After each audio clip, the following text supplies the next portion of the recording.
Hello বন্ধুরা, দেখুন আমি ফ্রিতে অনেক টমেটোর চারা পেয়ে গেছি। আমার প্রত্যেকটা টবের ভিতরে এই টমেটোর চারা হয়েছে, তাই অনেকগুলো লাগিয়েছি। এখন এই ঝুড়িটার ভিতরেও লাগাবো। ঝুড়িটা অনেক চারিদিকে ছিদ্র, তাই এই যে বস্তাটা আছে আমার জালিওয়ালা বস্তা, এই বস্তাটা বিছিয়ে দিলাম। আপনারা নেটও বিছাতে পারেন।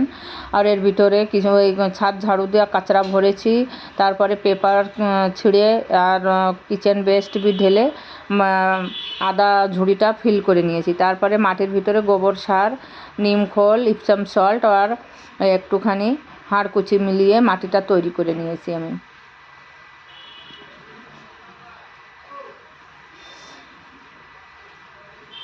এখন এই মাটিটা পুরো ফিল করে দিলাম। মাটিও কম লাগলো।